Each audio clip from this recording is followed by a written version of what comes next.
UW-Eau Claire after a thrilling 8-7 victory in extra innings to advance to the championship game tomorrow.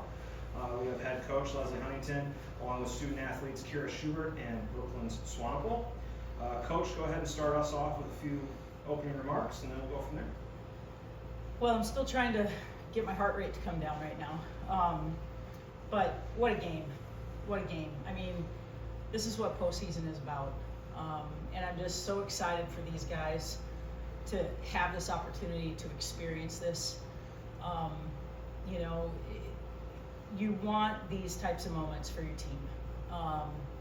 And when we got down early, especially after what happened yesterday, you know, I think we were a little flat emotionally, and understandably so.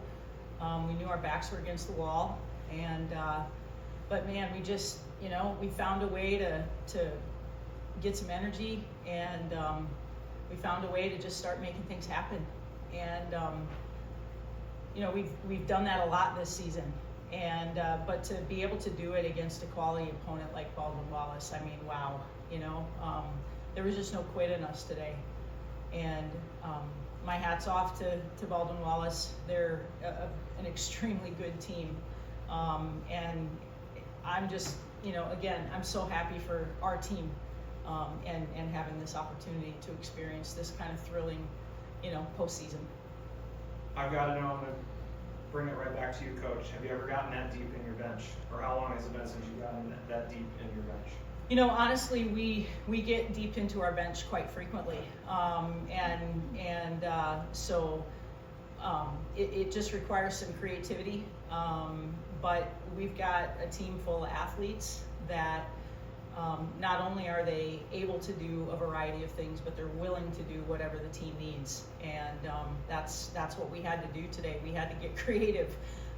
You know, to have J.C. Schultz as the pinch runner as the winning run on second in the bottom of the seventh. I mean, I made that decision, and I thought I was kind of crazy, but she's one of the fastest kids on the team, and so it's like any kind of ball put in play, she's got a chance to win it with her speed. So we were willing to take that chance, and the way Kira was pitching, you know, that was why we were willing to take that chance, because Kira was doing an outstanding job. So we just knew that as long as we could keep the fruit snacks in her and a little bit of Gatorade in between innings, that we could create an Energizer bunny and keep her throwing. So, but yeah, we use a lot of people on a regular basis. I'll toss it over to Kira. You know, you came in the top of the fifth, and then it ended up pitching 6 scoreless innings. What was going through your mind when you first entered the game, and how did the mindset kind of change as the game went on? Well, I remember when I first got onto the field, when I was called out to pitch, and I said to Molly, our third baseman, I was like, I'm kind of scared right now, and she always gives me words of wisdom. She's always got my back. She's like, you got this, Kira, I believe in you. So then after that, just took a couple deep breaths and did my thing and did what I knew I could do. Brooklyn, I'll toss it over to you. Not only to beat that ball, to get the single, but then to come across home plate as the winning run. What was going through your mind in the bottom of the 10th? I mean, I had faith in my teammates. I knew that Molly was gonna hit one out, or not hit one out, but hit me in, whether that was a base hit or a pop fly. I don't know, I just knew we were gonna get it right then and there. Now, when in the early stages, when talking with Coach, because you're both first years, was NCAA postseason even on your mind? Was this something you thought that this team could achieve, or this program coming to Eau Claire? I mean, yeah, that was something that was always like the goal, obviously. So coming in, that was kind of the expectation. I don't know. Some would say sophomore. Yeah, for sure. Some would say, you know, it's kind of definition of like blue gold ball. Kira, can you kind of give us a definition of what blue gold ball is? And yeah, so we have our core covenants. I need to go through this. It's okay, you don't need to say them. Okay, well, we have core covenants, and one of our main one is belief this year that we've really emphasized. And that's really just been our motto for the year, just going through everything and having that belief. And I feel like we really had that today, and it showed. And yeah.